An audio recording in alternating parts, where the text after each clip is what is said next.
Shalom, Kal Halal, Yahweh, Bahasham, Yahweh Shai, Bahasham, Rakah, Quadash. Double honors to the elders and apostles of Great Millstone who taught me this truth and rule well.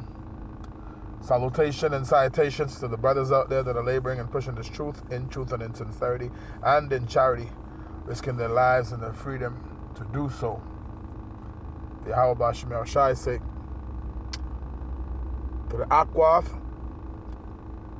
to the Akim, and to the Akwath, love you brothers and sisters, Adawan Ratazah, that is to say, Lord willing. Hopefully by the end of this lesson, you'll be edified. This is your brother Amawan Ibad from the GMS Miami camp. Heralds of Yahweh Shai 144, back again with another lesson through the spirit and power of Yahweh, Bahasham Yahweh Shai. To feed the lambs of Yahweh Shai as commanded. And this lesson is going to be entitled, Oppression Makes You Mad. All right? Oppression makes you mad. All right? As we know the scriptures say. I said in the scriptures. Okay? I just came across this article real quick here. I'm not going to read the whole thing. I'm just going to read really the title and speak on it. All right, I have another one. Okay, I'm going to pull up real quick. So this article is from Confresa.org. All right, and both of these articles. All right, I pull up another one on Google. So let me put a quick disclaimer out there real quick. None of these articles that I'm about to read the title. All right. I don't own any of these articles. All right. I don't have rights to any of these articles. All right. All right. I'm not receiving any monetary gain. All right. From this.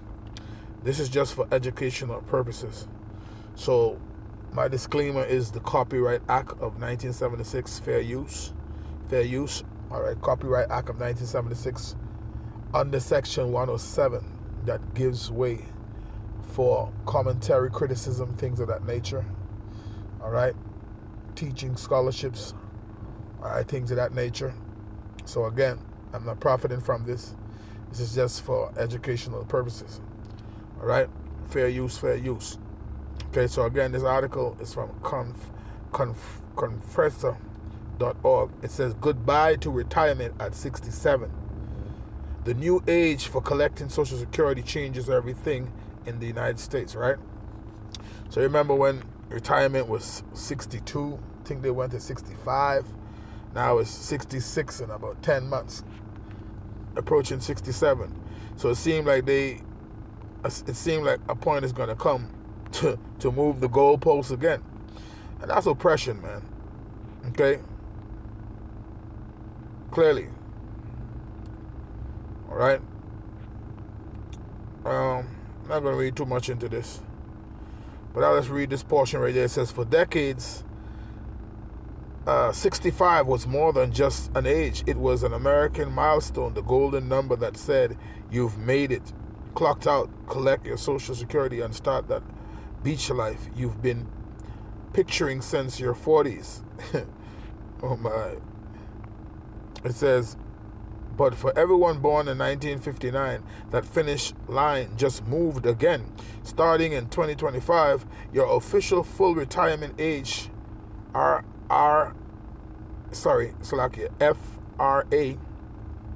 full retirement age, FRA, rises to 66 years and 10 months. See that? That's only 2 months away from 67. 67 years, man. All right? Before you could retire. The full Social Security benefits. It says, the final step before the Social Security age hits 67 for everyone born in 1960 or later. All right? So, basically, they're at the 67-year mark for you to have that full retirement age. All right? So, yeah, man, this is clearly oppression, man. All right, no one guaranteed to even live that long for you to collect Social Security. Okay, so that's oppression, man. Okay. Now, I have a next article here. I'm gonna pull up. As a matter of fact, let me get that scripture first before I get into the next article. Make sure we're interjecting some scriptures in here. Let's get that precept. Let's go to the book of Ecclesiastes, the 7th chapter. Let's get Ecclesiastes chapter 7 and verse 7. This is Ecclesiastes chapter 7 and verse 7. It says, "Surely oppression maketh a wise man mad, and a gift destroyeth the heart." Okay? I'm going to read it in the NLT version. It says, Extortion turns wise people into fools. Okay? And bribes corrupt the heart, man. All right? This is oppression, man. Okay? You got to work your whole life. 67 by 67, you up in age, man, before you could enjoy a little relaxation, get a little government supplement from all the years you've been working and paying taxes to actually finally get a little rest. You got to wait till 67, and when you look again, they ready to move the goalposts already again now too. It ain't gonna be long before they want to move the goalposts again, man. Okay, now look at this proposal, what they're coming up with now. Let's go. Let's get the next article.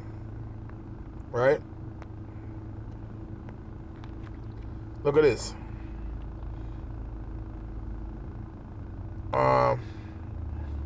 It says, is Donald Trump proposing a 50-year mortgage? Trump eyes 50-year mortgage in game-changing move for home buyers. It says Donald Trump proposing 50-year mortgages sparks MAGA backlash. So I seen a little bit about this on the news. All right, what's the lady name again? I forget her name. But she was saying how what's her name again, man?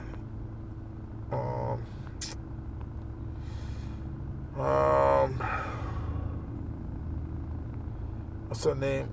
I forget her name. I forget. She under the Trump administration, but I forget her name.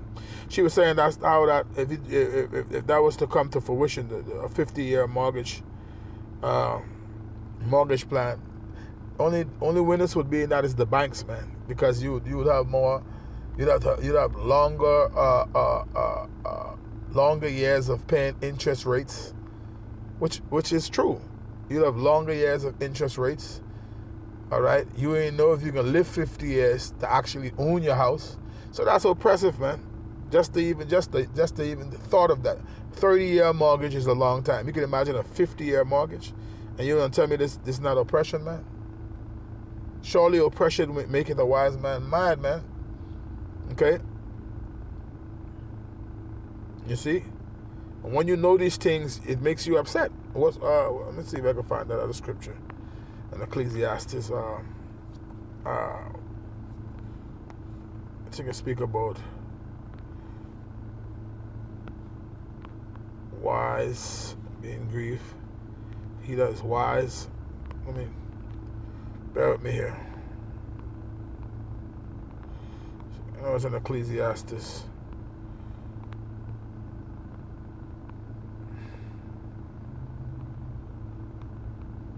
Let's see if I could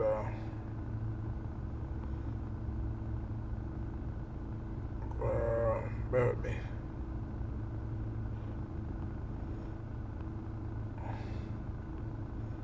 See if I can locate that scripture.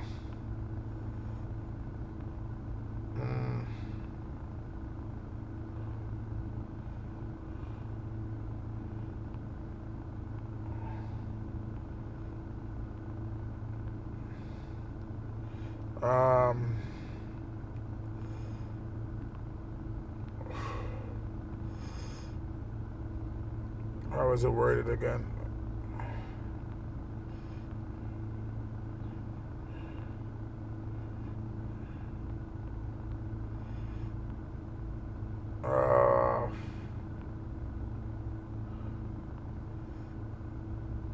Bear with me 1 second.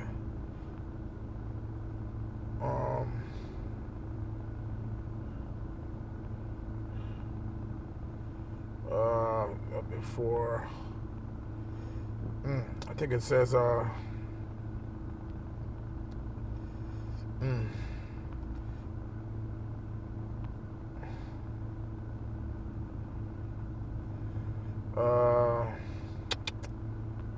with me, I think I'm getting close.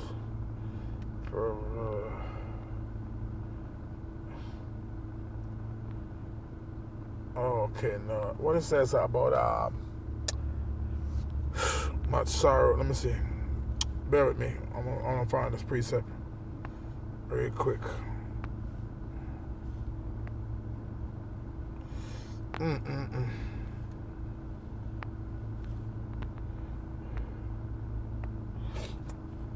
It's eluding me for a second here. Let's go back to Ecclesiastes.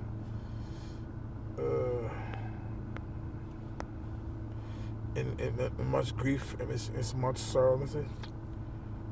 And much, hold on. Much sorrow. I think it says.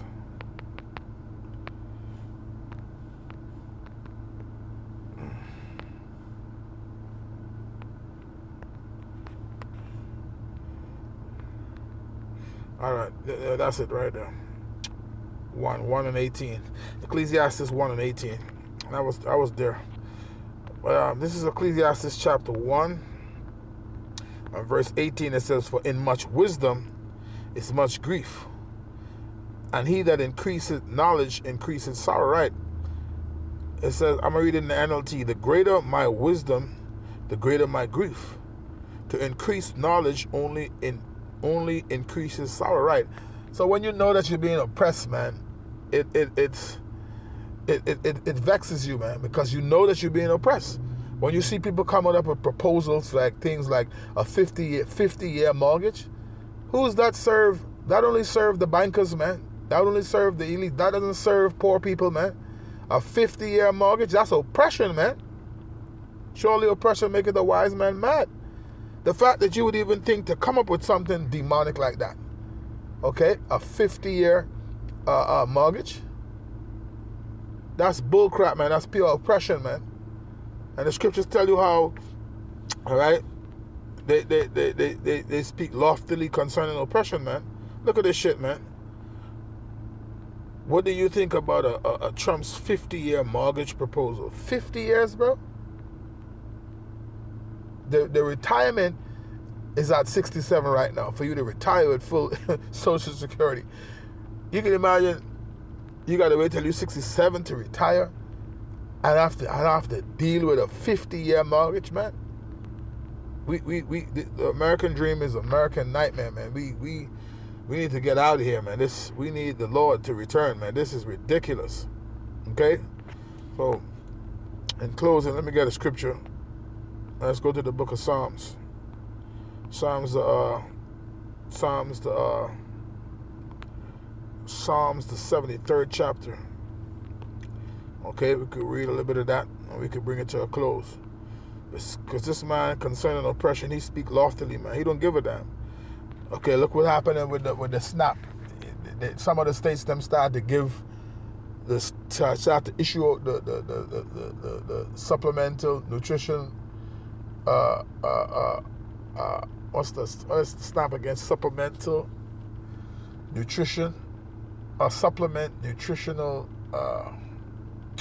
I forget the acronym. There's an acronym, but I forget the terms for it. Assistance program, yeah. Supplemental nutritional assistance program. Some of the states them issue out some of those things to some of those people across certain states, and they actually try to get them to stop doing that. And meanwhile, people are hungry. That's straight oppression, man. All right? But it says, I started verse 4. So this is why they do what they do, man. Because this their rulership and they're doing what they want to do. But that's wicked. It says, for there are no, verse 4, Psalm 73 and 4 says, for there are no bands in their death, but their strength is firm. They are not in trouble as other men. Right, see, they got money. They ain't got to worry about eating. It says, neither are they plagued like other men. Therefore pride compasseth them about as a chain. See, violence covereth them as a garment. Their eyes stand out with fatness. They have more than heart could wish. Right, so SNAP is not going to affect them. Not having no money doesn't affect them. They have money, so that even government being shut down don't affect them. They got money. You see? Verse 8, it says, they are corrupt and speak wickedly concerning oppression. They speak loftily. See, that's the point, man. They don't care about your oppression, man. They speak loftily about that. Verse 9, it says, they set their mouth against the heavens, and their tongue walketh through the earth. Therefore his people return hither, and waters of a full cup are wrung out to them. And they say, how doth the Most High know? And is there knowledge in the Most High? Behold, these are the ungodly who prosper in the world. They increase in riches. Verily I have cleansed my heart in vain, and washed my hands in innocency. For all the day long I have been plagued and chastened every morning. If I say I will speak thus, behold, I should offend against the generation of thy children. When I thought to know this, it was too painful for me, until I went into the sanctuary of the Most High. Then understood I their end. Right, so you got to come into the sanctuary. You know that you're being oppressed, but the only thing that's going to bring you comfort is these scriptures, man, to know that the Lord is going to break the staff of the wicked, man, ultimately in the end. Okay? Verse 18, it says, surely thou didst set them in slippery places. Thou castest them down into destruction. How are they brought into desolation? As in a moment they are utterly consumed with terrors. As a dream when one awaketh, so, O Lord, when thou awakest, thou shalt despise their image. That's right. Thus my heart was grieved, and I was pricked in my reins. So foolish was I, and ignorant I was as a beast before thee. Nevertheless, I am continually with thee. Thou hast holden me by my right hand. Right, so this is going to bring you the comfort, man, the scriptures. Thou shalt guide me with thy counsel, and afterward receive me to glory. Okay? So I'm going to have to end it there, Lord, willing you were edified. All right? Surely oppression maketh a wise man mad. All right? And the gift destroyed the heart. But what's going to keep you stable is these scriptures, man. All right? So I'm going to end it there, giving all honor, glory, and praises unto Yahweh, Bahasham, Yahweh Shai, Bahasham, Rakakwadash. Double honors to the elders and apostles of Great Millstone who taught me this truth and rule well. Salutation and citations to the brothers out there that are laboring and pushing this truth in truth and in sincerity, and in charity, risking their lives and their freedom to do so. With that, until the next time, Shalom.